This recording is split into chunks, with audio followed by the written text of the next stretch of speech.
What's up, everybody? It's your boy Steve the Black, STEVEE, the Black. I'm back, and I'm here to give you my WrestleMania Night One review.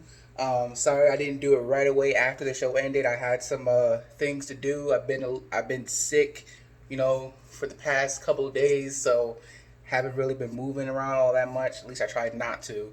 And I had to do some other stuff, but here we go. Um, Before we start, let me just say this. Again, I know everyone's opinion on this of WWE shouldn't be doing WrestleMania. They should wait until this blows over. But from everything that we're hearing, that might not be until August, which is SummerSlam. So then you might not even call it WrestleMania. You might as well just do SummerSlam at that point, right? But I mean, look, at some point you got to say, um, uh, I commend them, for still trying to entertain us during this time. Because if this isn't happening, what we doing today? What we doing today, huh? If this isn't happening, right? But at the same time, I understand, you got to think about the workers. This isn't WrestleMania. So if you're going to judge this WrestleMania based off the WrestleManias in the past, then obviously you're going to be disappointed. So you have to go into this not expecting a great spectacle of, yo, I'm going to come back and we're going to talk about this years from now. No, go into this thinking this is the best they can do, and I don't expect too much. Like Addy, he saw the set, right? And he's like, bro, this is stupid. And I'm like, what were you expecting? And he was like, well, I thought they put some thought into it. I'm like, dude, they're in the performance center. Like, do what you work with what you got, okay? Work with what you got. Do what you got to do. I mean, hey, they got the WrestleMania sign in, which is, I don't even know how they did that, but they got it in there. So, I mean, you know, but, so you have to have that mindset. If you go in thinking WrestleMania, you're going to be disappointed. But if you go in thinking this is the best they could do, even though I don't think they should be doing this, but if they're going to do this, let's see how they do it, right? So, anyway, we start off, WrestleMania starts off with the Kabuki Warriors taking on Bliss Cross Applesauce, and Alexa Bliss and Nikki Cross end up winning the match. Every time I watch, it took me a while to get into it, man, because every single time it's just weird, man. Wrestling needs fans. Well, sports in general needs fans, right? But wrestling particularly needs fans because the match, they feed off of the crowd, man. Whether they're booing you or cheering you, you feed off of that energy.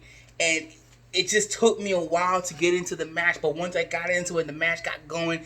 The match was very, very good, and Bliss Cross Applesauce ended up winning the match. And for what it was good. It was good. It was a good opening match. I was shocked that they won, but at the same time, I wasn't shocked, So we'll see what they go from here, but that was a pretty good opening match. I'll give them that. So next, the second match was Elias taking on Corbin. We all know Corbin murdered Elias a couple Fridays ago, and we're thinking, okay, he's not going to compete, and if he is going to compete, he's going to lose, because there's no way after getting murdered that you could possibly win a match, but he comes out and he's perfectly fine. First thing he does is he hits Corbin with the guitar, and they fight. They have a 9-minute match, and it's just like, and then he wins. So it's like, what? That doesn't make any sense. Obviously, people are going to think back to, bro, this guy retired Kurt Angle last year. He goes from that to losing to a guy that should be dead? Like, that makes no sense, right? So, it's just, I mean, I'm happy for Elias, because he gets his first WrestleMania win, after being embarrassed by John Cena 2 years in a row. But it's just like, story-wise and logical-wise, it don't make no sense. So I ended up giving the match a C. The match was good. Like, they had a good match. It just didn't make no sense, So, next up, you had Shayna Baszler taking on Becky Lynch for the Raw Women's Championship. And the shock of the night, Becky Lynch retains the title. I think it was like a roll-up. Shayna Baszler had Becky Lynch in the coup de feta clutch. I hope I said that right. But Becky flipped it, reversed it, and was able to get a pin out of it. And I was so shocked. I was like, what? Are you kidding me? Like, that's that makes no sense. But then, as I was listening to some reactions, I heard people say, well, they didn't want to do it this way. Obviously, Shayna is going to beat Becky, but they want to do it in front of a crowd, give it that true moment, So if that's the case, I understand. But at the same time, it's like she destroyed the competition to getting beat like the way she got beat. But it's crazy times, man. COVID-19. That's all I can say. But the match itself, it was very good, so I give it a B+. Next up, we had Daniel Bryan taking on Sami Zayn. I don't know why people thought we were going to get some type of classic match out of these two. That's not who Sami Zayn is right now. Sami Zayn is the heel that likes to run away and all this other type of stuff, and he has his goons, do his work for him and all that stuff like that. So that's the type of match we got. Daniel Bryan pretty much beat him up the whole match until this dumb thing that WWE always does is where the babyface gets distracted, takes out the goons on the outside, and then comes back in and then loses the match. Like, to me, that's always dumb. That's always been the dumbest way of how to lose a match. Makes babyfaces look dumb, but whatever. Sami Zayn retains the Intercontinental Championship. For what it was, I give it a C. It was okay. Now, this next match, you want to call the match of the night, which it was. I think it was the best match of the night. The triple threat ladder match between John Morrison, Kofi Kingston, and Jimmy Uso. Now, ladder matches, that was definitely weird to me because those type of matches definitely feed off of the crowd. Like, you need the crowd for that type of match, for a gimmick match like that. But you know what? They went in there, man, and they did their thing. I got to give them props for that, man. This match gets an A. It was fantastic, man. I was, like, blown away how good it was, bro. Like, it was, like, no lie. I thought it was good, man. Like, Kofi Kingston, John Morrison, and Jimmy Uso, they put on a show. I think my favorite part was when Jimmy Uso slammed Kofi's face into the ladder, and he was like, yeah, make your face like a pancake, boy. It was just so funny, man. It was great. John Morrison ends up winning because they're all three of them at the top of the ladder, and they punch John Morrison, and he just rips the titles down as he goes. He falls on the ladder, so it's like, oh, man, that guy hurt. He done. And we're like, what's this mean?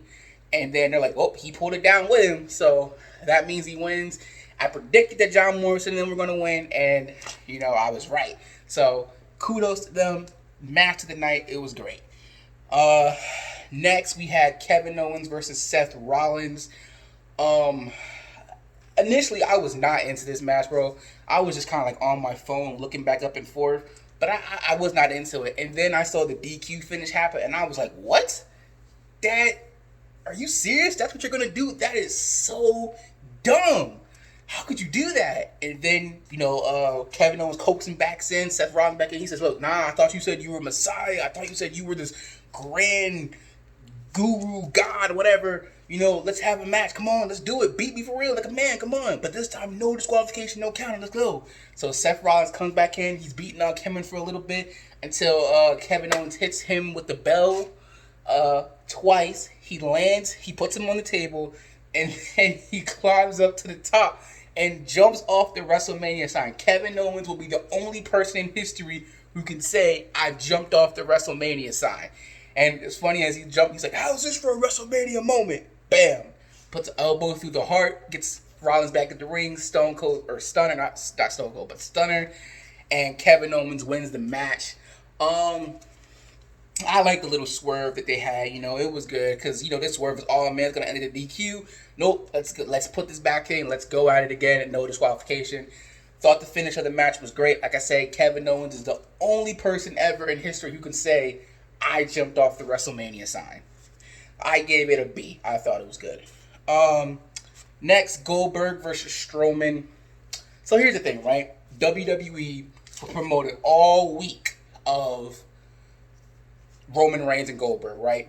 And then Triple H comes out and he says, on ESPN, he says, we don't want to give away the spoiler and how it, comes out. So we're going to leave it up.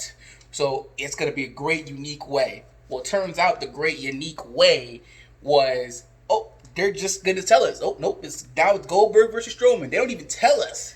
First of all, since this whole thing's been happening, they haven't even mentioned COVID whatsoever, which is dumb. And they all they say is, oh, we're in unique times right now. So when Roman pulls out, and we know why he pulled out, you don't even have a special way of building up Goldberg and Strowman. You just, nope, this is the match that's happening. That was absolutely dumb. Zero thought. I was just like, what? But anyway, we get to the match. It's spears, 4 spears. Goldberg kicks, Strowman kicks out.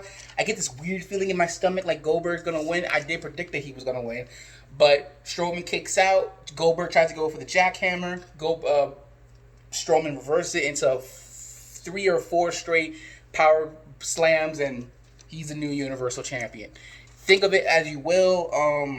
You're like happy for Strowman that he's champion, but at the same time, you know, it came at the cost of Goldberg. But also, you think, you know, why?